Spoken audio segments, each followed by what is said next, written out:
Eh ben, merci pour tous ces moments passés ensemble, c'est vrai, pour célébrer, se rappeler la Pâque. Merci aussi pour la parole, merci pour ces moments, Seigneur, conduis vraiment. Nous voulons être à ton écoute et que tu nous parles pour nous aider à mettre en pratique ce que tu as désiré pour nous. Amen. On a parlé que la tradition dit que c'est Pâques aujourd'hui, un dimanche, et puis en fait on verra, vous verrez en fin de message que normalement c'est pas aujourd'hui, mais c'est pas grave. On va voir d'autres choses, mais on va essayer de se rapprocher de la pensée de Dieu pour connaître ses intentions, parce que des fois en faisant les choses année après année, on perd un peu de la pureté, et puis il y a un levain qui vient, comme disait Jérôme, et on a toutes sortes de traditions qui s'ajoutent, qui sont pas forcément justes dans la pensée de Dieu, et qui cachent le vrai message. Dieu voulait dire telle chose et on ne voit plus rien. Il y a tellement de choses, hein. Il y a les poules qui arrivent, les cloches, les œufs, on ne comprend plus rien. Pâques, qu'est-ce que c'est? Et donc voilà, notre culture même chrétienne a pourri toute la pensée de Dieu et c'est un levain qui est venu dans la Pâque, hein, dans le plan de Dieu, et puis qui est là, et puis nous on voit pas bien, et puis voilà. Alors si vous êtes d'accord avec moi, on va regarder un peu certaines choses que le Seigneur m'a montré comme ça, enfin simplement. Est-ce que c'est ça la pensée de Dieu, porter sa croix, prendre sa croix? Il a montré que c'était pas quelque chose de lourd à prendre, mais c'était vraiment ce fardeau qu'on prenait sur nous et ce fardeau qui nous portait en fait. Hein. Comme les sacrificateurs qui devaient porter l'arche était trop lourde pour eux, il fallait que le Dieu les porte avec en même temps. Et c'était intéressant. Il a donné aussi le fait que c'était aussi une canne, enfin que ça pouvait être une canne, un soutien, la croix, c'était un soutien dans notre marche. Voilà. Et simplement, en regardant les choses de près, selon la pensée de Dieu, on peut voir qu'elles ont une connotation. Et dans notre culture, on a l'impression qu'on fait des efforts pour Dieu, on porte sa croix et que c'est bien pour notre salut. Mais en faisant ces choses-là, on perd notre salut. Celui qui croit que sa croix l'aide à être sauvé, il a perdu son salut, parce que le salut, c'est par la foi en l'œuvre accomplie de Jésus, qu'on vient de célébrer ce matin. Et donc, si on va trop loin, eh ben... On a perdu. Si on n'est pas rentré dans la chose, on ne l'a pas, mais si on va trop loin, eh ben on la perd aussi. Je vous donne aussi une image, c'est que Abraham a reçu un pays par la foi. Hein, Dieu lui a dit, ce pays, ça sera entre le fleuve de l'Égypte, le Nil donc, et entre le fleuve de Babylone. C'est entre le fleuve, souvent c'est une image, un courant de pensée. On avait développé un petit peu les choses l'autre fois, j'y reviendrai une autre fois. Mais simplement, il y a deux courants de pensée. Soit ils sont sortis d'Égypte, hein, donc ils ont passé la Pâque et tout ça, et ils sont sortis de l'esclavage de l'Égypte. Donc ce courant de pensée qui était des faux dieux, qui était un esclavage du travail, tout ça. Et puis ils devaient aller dans un pays que Dieu avait prévu, mais s'ils n'obéissaient pas au commandement de Dieu, ils allaient être déportés au-delà de Babylone, dans un autre fleuve. Un autre courant de pensée qui était un courant religieux, de fausse religion, d'humanisme. Enfin, c'était l'homme qui était au sommet d'une tour ou d'une pyramide et toutes sortes de choses. Et un autre esclavage. Donc, ils partaient d'un esclavage, ils avaient été sauvés d'un esclavage. Et puis, s'ils allaient trop loin, eh ben, ils se retrouvaient là-bas, s'ils n'obéissaient pas vraiment. Donc, c'est pour ça qu'on veut aligner la pensée de la parole de Dieu et nos pensées sur la parole de Dieu. Parce que sinon, si on va trop loin, on perd tout. Et c'est vrai que des gens, des fois, par un mécanisme religieux, en voulant trop bien faire, ils sont retombés dans Babylone. Ils sont allés, et ils sont en esclavage, ils sont prisonniers. Même dans le pays de Canaan, on peut être prisonnier, et même dans l'église évangélique, on peut être prisonnier de certains mécanismes qui sont, je dirais, babyloniens, ou qui ne sont pas dans la pensée de Dieu. Voilà, donc je ne mets pas de... On va le voir simplement dans le parcours de cette Pâque. En fait, Jérôme a commencé à lire le passage. Moi aussi, c'était Exode 12 que je voulais lire. Mais je ne vais pas le lire en plus. Et comme ça, vous serez obligé d'aller le lire chez vous pour vérifier si ce que je vous dis est exact. Je voulais faire travailler un peu aussi. Parce qu'il y a des pensées qui sont peut-être un peu spéciales. Je voulais quand même lire aussi, avant, Ésaïe 66, 1 à 5, pour donner un peu là où je veux en arriver. Ésaïe 66,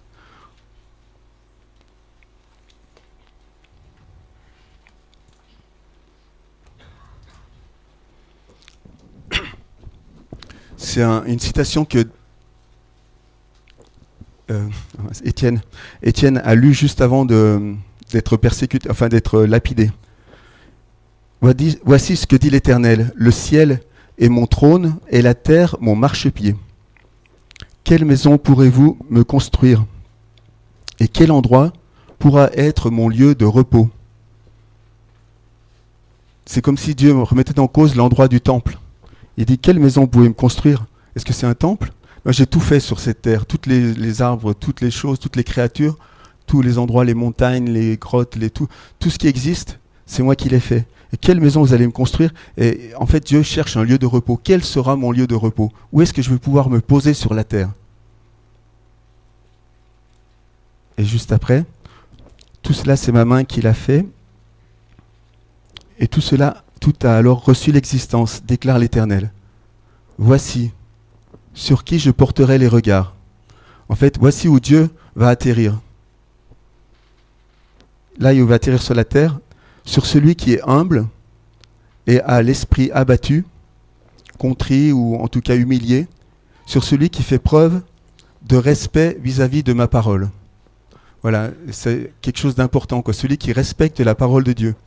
On a vu dans ce que Jérôme a lu ce matin, celui qui ne respectait pas la parole de Dieu, il était hors du peuple, il était banni, quoi. Si tu ne faisais pas la Pâque chaque année, t'étais en dehors. Et en fait, Dieu, il a l'esprit, il est prêt à se poser sur celui qui est respectueux de sa parole, sur celui qui le cherche, qu'il recherche et qui est prêt à recevoir de lui. L'humilité, c'est de recevoir encore, de recevoir de révélations encore et de chercher plus encore. Et un autre truc, on ne comprend pas bien ce que ça vient faire ici, mais Dieu, on a l'impression qu'il est, pour les versets qui suivent, il est fâché contre un certain mécanisme religieux de sacrificature. Et là, si on voit par rapport à tous ceux qui faisaient sincèrement de son peuple, qui offraient sincèrement chaque semaine des sacrifices dans le temple, selon la méthode de Dieu, selon ce qui avait été prescrit dans la loi, et là, Dieu dit, celui qui égorge un bœuf abat un homme. En fait, c'est Dieu qui a créé toute chose, tout animal vivant. Quand on touche à une de ces créatures, c'est à lui-même qu'on touche. Et lui, ça le touche quand on sacrifie injustement un bœuf ou des choses ou un animal. Et c'est comme si on tuait un homme et ça le touche. C'est pas qu'il est comme Brigitte Bardot qui est choquée par les bébés phoques plus que par les bébés humains. C'est pas de la tendrerie, c'est simplement que Dieu respecte chaque créature, il a donné de la vie, quelque chose de sa capacité de lui, et quand on y touche, c'est quand même pas, c'est pas sans conséquence, et donc ne sacrifions pas les choses à la légère. Et il disait de récupérer le sang et tout ça. Celui qui sacrifie un agneau brise la nuque d'un chien. C'est comme si on faisait il y a certaines choses dans le temple qu'on faisait, et c'était des choses abominables, parce que briser la nuque d'un chien, ça se faisait pas, c'était dit dans la loi. Celui qui présente une offrande verse du sang de porc. Là aussi, c'était interdit d'offrir du sang de porc, mais quand on offrait mal les offrandes à Dieu, c'était comme si on faisait des choses abominables, parce qu'il y en avait l'idole dans notre cœur, c'était en fait ces choses-là. Tous ceux-là ont choisi de suivre leur propre voie et trouvent du plaisir dans leur monstruosité. Moi aussi, je choisirai de les abandonner à leurs caprices, et je ferai venir sur eux ceux qui causent leur frayeur, parce que j'ai appelé et ils n'ont pas répondu, parce que j'ai parlé et ils n'ont pas écouté. Au contraire, ils ont fait ce qui est mal à mes yeux, ils ont choisi ce qui ne me plaît pas. Voilà, recherchons ce qui plaît à Dieu, ce que lui désire. Dans un autre endroit, il dit que je n'ai voulu ni sacrifice ni offrande, il a voulu le don de la personne. Il y a des endroits où il parle de cette sacrificature autre, nouvelle.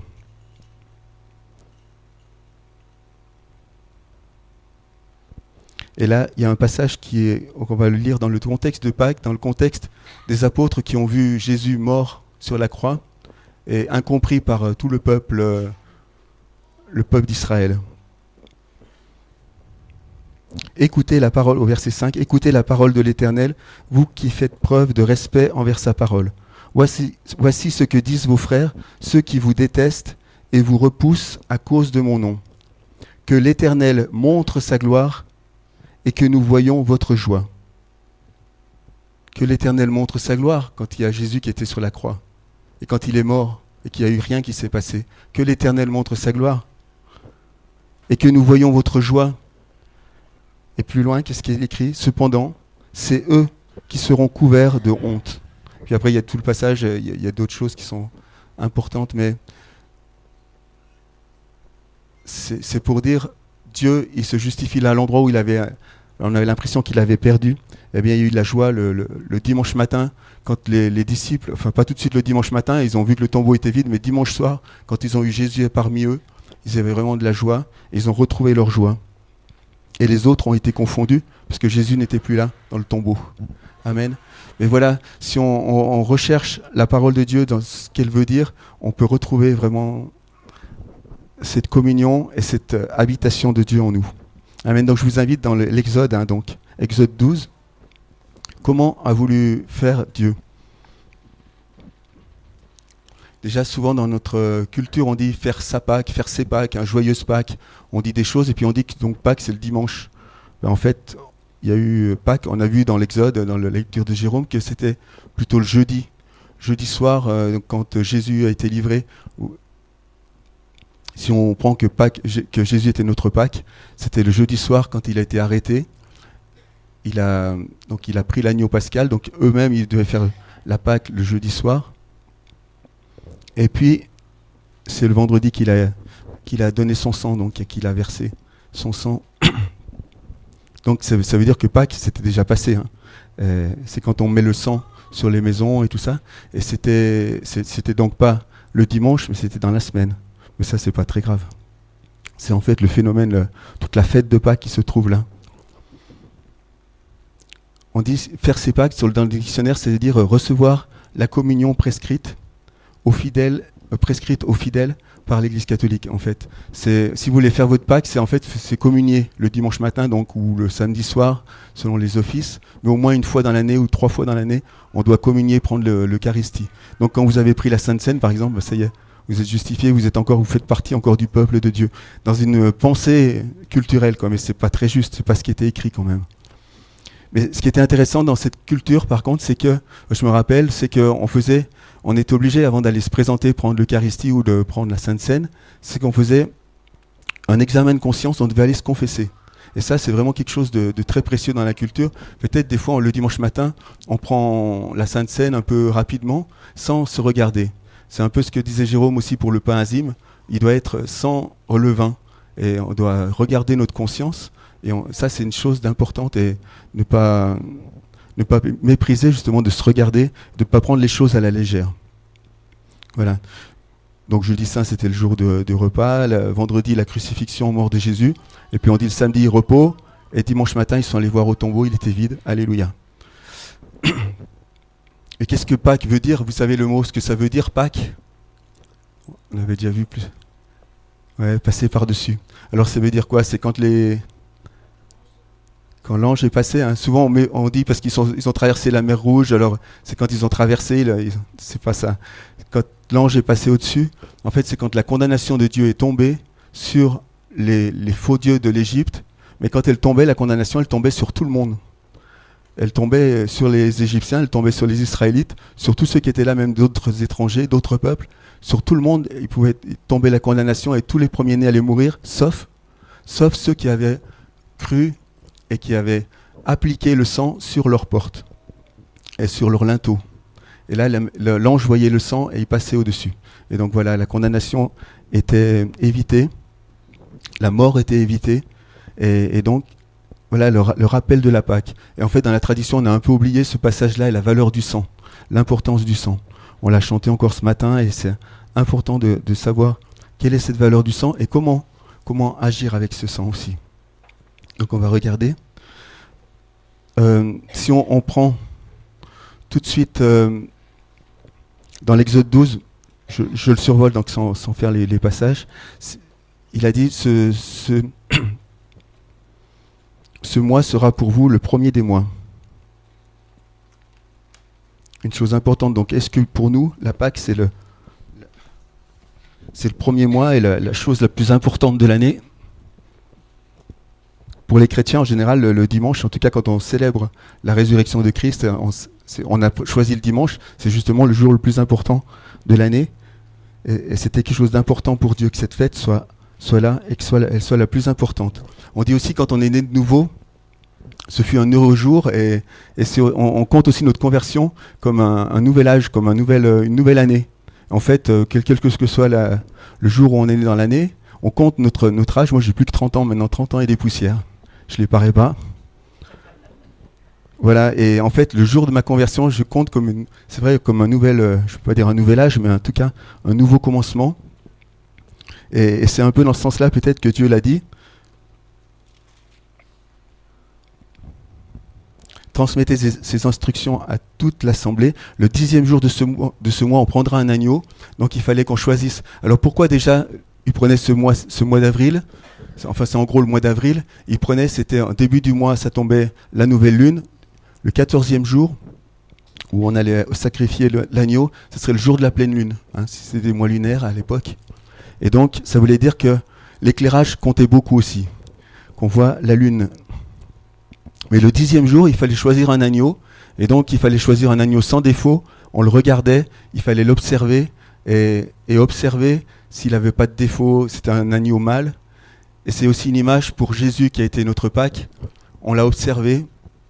Du 10e au 14e jour, ça fait en gros, parce qu'on allait l'acheter le 10e jour, où on allait le prendre, ça fait 3 jours et demi, où il était observé. Jésus, il a été observé pendant 3 ans et demi en tout cas, où vraiment les sacrificateurs l'ont harcelé, suivi et épié dans tous les sens du terme pour essayer de trouver quelque chose, un motif de condamnation pour le trouver. Et ils n'ont rien trouvé, que des faux témoignages.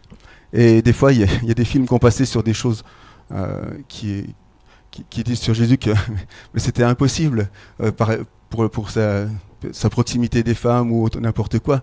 Eux, ils épiaient même les regards. Parce qu'il y a le péché par les choses physiques, mais il y a aussi le regard, et Jésus en a parlé aussi.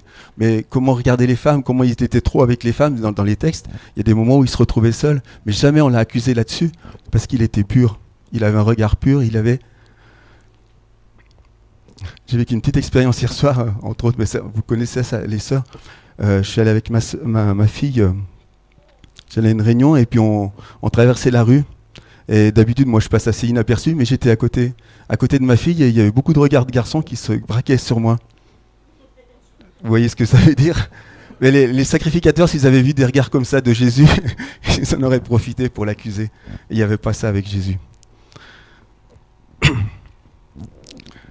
Voilà. Donc, ils n'ont trouvé aucun défaut. Et Jean-Baptiste même m'a dit, voici l'agneau de Dieu qui ôte le péché du monde. Et c'était vraiment l'homme parfait.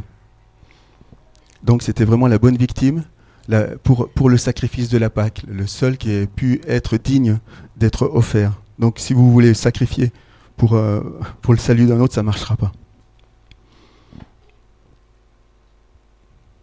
Donc, au 14e jour, au coucher du soleil, on prendra de son sang, on en mettra sur les 2 poteaux et le linteau de la porte. On a l'impression que c'est sur la porte de la maison et les 2 linteaux, les 2 poteaux de la porte. Mais d'après le texte que j'ai lu tout à l'heure, Dieu il veut habiter dans nos cœurs. Et donc, c'est sur nous qu'il faut appliquer le sang maintenant. C'est plus seulement sur la maison, sur l'extérieur, mais c'est nous qui avons mérité la condamnation, le jugement. Et donc, c'est nous qui devons appliquer le sang sur les linteaux. Le linteau, c'est toutes nos pensées, toute notre tête, notre raisonnement, notre volonté, notre intelligence, nos émotions. Et puis nos bras, les poteaux, c'est les bras, les jambes. Voilà, appliquons le sang sur nos actes et sur là où nous allons aussi. Et Jésus, il est venu pour nous purifier. Et l'ange, il ne voit plus. C'est vrai qu'il nous voit blanc. Ça ne veut pas dire qu'on est blanchi de tout. Dans le sens, il y a un travail après pour être purifié. Mais c'est vrai que l'ange, il ne nous condamne pas. Il voit le sang et il passe au-dessus. Et voilà la Pâque de l'Éternel. Chaque fois qu'on prend la Sainte Seine, on se rappelle cette chose aussi. Dieu passe au-dessus, il nous voit, pur, purifié. C'est une grâce, il ne faut vraiment pas rater cette chose que Dieu a voulu pour nous, par des fausses traditions après. On mangera sa viande rôtie au feu. On la mangera avec des pains sans levain et des herbes amères.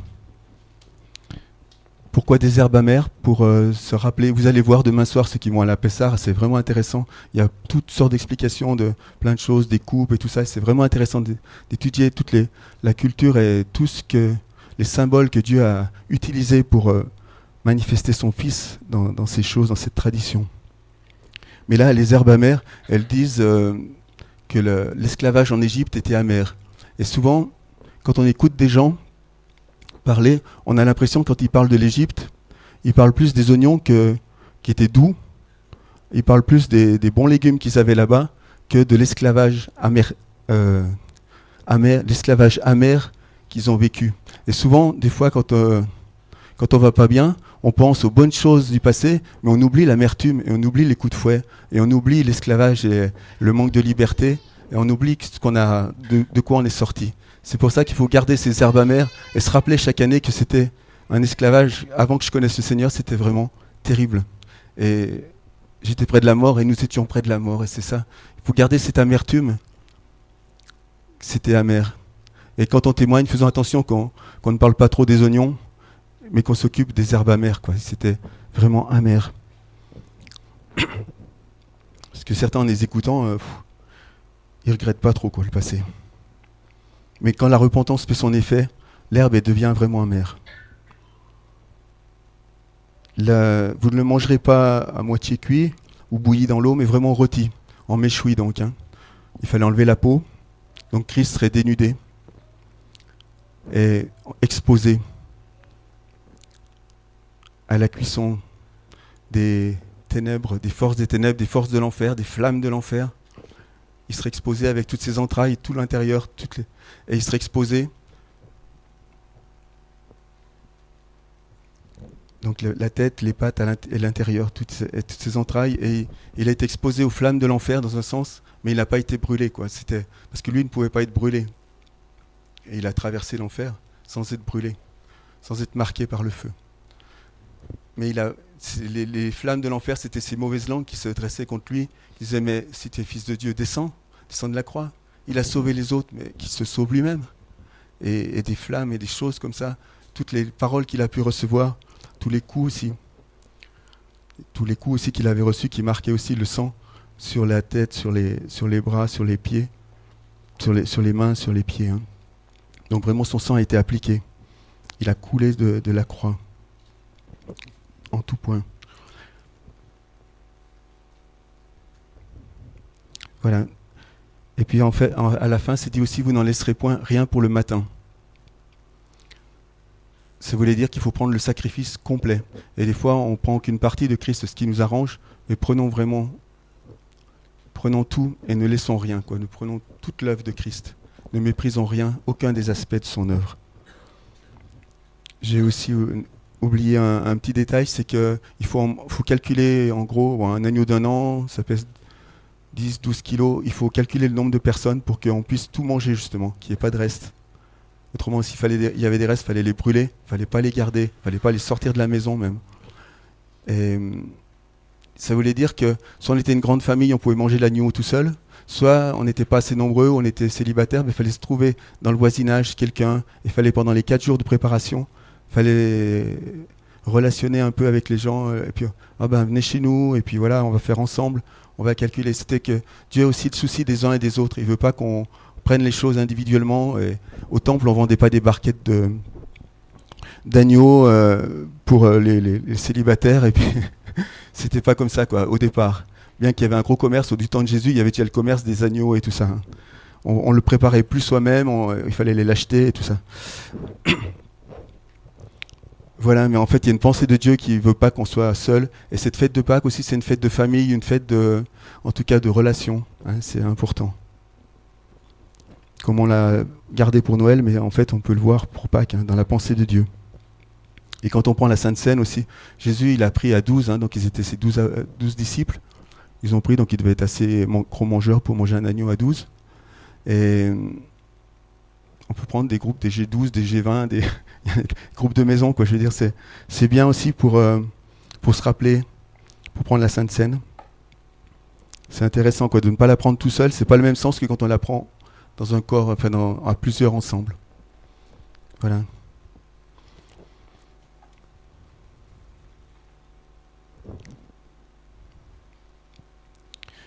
Il a dit que c'était un rappel perpétuel.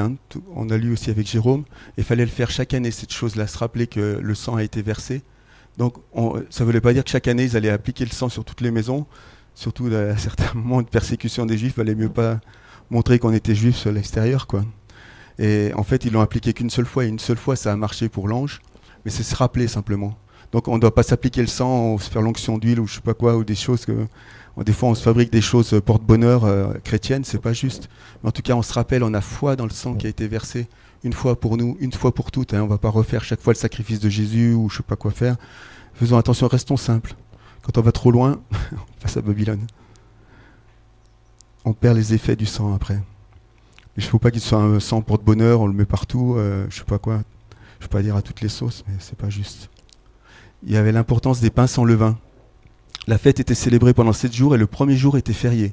Ça voulait dire que normalement, s'ils ont fait la Pâque le jeudi soir, le vendredi c'était férié. Donc c'est un peu, ça colle pas tout à fait. Ça se peut qu'il ait été crucifié la veille encore. Enfin, parce que s'ils étaient fériés, ils n'auraient peut-être pas eu le droit d'aller le tuer, de le porter sur la croix. Mais le premier jour des pains sans levain était férié. Et dans cette journée-là, il y avait justement du férié pour aller vider la maison de tous les vieux levains et tout ça. Et donc, moi je me dis, une journée, ça suffit. Hein. Après, on a fait le ménage, on ferme bien les fenêtres et puis c'est bon, quoi. Mais en fait, vous verrez dans la tradition juive, ils ont plein d'astuces, de choses à faire pour purifier la maison habitable, la maison extérieure, quoi, dans un sens. Mais moi, je vous rappelle que pour nous chrétiens, la maison, c'est la maison de Dieu où Dieu va habiter. Ça veut dire notre maison à nous. Et quand on se dit purifier notre maison, c'est vrai que le jour de notre conversion, il y a un gros ménage, mais ça suffit pas. Et ça veut dire que les 7 jours qui vont suivre, c'est toute la vie, quoi, en fait. Hein. La purification, les pains sans levain, c'est pas seulement un jour, hein, mais vraiment 7 jours. Et 7 jours, ça veut dire toute notre vie. Comme la fête des tabernacles qui durait aussi 7 jours, ça veut dire toute notre vie, on va être dans la joie, mais toute notre vie aussi, on va pas gratter le levain, chercher partout, mais se laisser éclairer par Dieu pour voir, tiens, il y a encore un mauvais levain là, ici. Ça ne vient pas de moi. Amen. Donc c'est pas quelque chose de triste, hein, la fête des pains sans levain, comme je disais, il faut qu'on se réjouisse, mais on se réjouit chaque fois que quelque chose part, parce qu'il y a quelque chose de meilleur qui vient prendre la place. Voilà, et donc je vais en arriver à ça. Ensuite, donc, il y avait 6 jours où on travaillait, mais on continuait la purification, et puis un 7e jour, donc ça aurait été le vendredi d'après, où c'était un férié.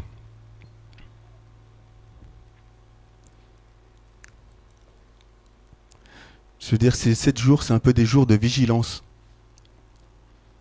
D'autant plus qu'on voit le jour se rapprocher, parce que plus on approche de la fin, plus on approche du 7e jour. Je dis, on doit mettre notre vigilance pour notre vie, vraiment à la mettre au regard de Dieu. On a besoin de faire cette fête des pains sans levain. Quand on fait notre Pâques, on ne pense pas seulement au repas, justement à ce qu'on va manger, parce que c'est pas ça qui est le plus important. Ce qui était important, c'était le sang, mais c'est aussi notre purification, notre façon d'accepter l'œuvre de Christ. J'ai aussi raté une petite chose, c'est que vous le mangerez debout. Vous aurez une ceinture à la taille, vos sandales aux pieds et le bâton à la main. Vous le mangerez rapidement, c'est la Pâque de l'Éternel. C'est pas un repas qu'on prend en cool. Là, vous allez être assis demain. Là, il faut le prendre debout normalement. Vous aurez une ceinture à la taille, ça veut dire que vous êtes prêt à partir. Vous savez que on va quitter l'Égypte là, on va partir. Et vous êtes sur un stress, vous êtes stressé. Comme des fois quand vous devez prendre le repas sur le pouce, et quand vous prenez la Pâque, il faut la manger rapidement. C'est pas pour vous délecter, mais c'est vraiment pour... il va y avoir un nouveau départ, il va y avoir une œuvre de Dieu, et en même temps, il y a un jugement qui passe. Alors, on brille pas, quoi. Si on n'est pas vraiment appliqué le sang comme il faut, je veux dire, on y passe. Et il y a un stress quand même. Et c'est pour ça qu'on ne le prend pas à la légère, et chaque fois qu'on prend la Sainte Seine, on doit avoir un petit peu ce stress quand même, c'est qu'on échappe au jugement de Dieu qui est terrible. Il est terrible de tomber entre les mains du Dieu vivant. C'est là où, des fois, on est peut-être léger. Ça ne veut pas dire qu'on on doit avoir le poids lourd, la chape de plomb sur nous quand on prend la Sainte Seine, mais vraiment, c'est des choses sérieuses quand même. C'est dit aussi qu'il faut être circoncis, que personne ne peut prendre la Pâque s'il n'est pas circoncis. Donc demain, grâce, c'est une Pâque, on ne fera pas la méthode. Tu ne vas pas demander la circoncision pour ceux qui prennent Pessar, mais normalement, les hommes, ils devraient être circoncis. Mais dans un sens, ça veut dire aussi, peut-être, si on veut prendre la scène, peut-être il faut en tout cas prendre un engagement avec Dieu. Si on n'est pas baptisé, peut-être c'est mieux de s'abstenir. Hein. Des fois, il y a des doutes là-dessus, mais c'est vrai, quoi, si on ne s'est pas engagé, ça ne veut pas dire que le baptême, c'est une circoncision, mais c'est dans un sens un engagement avec Dieu. Amen. Peut-être.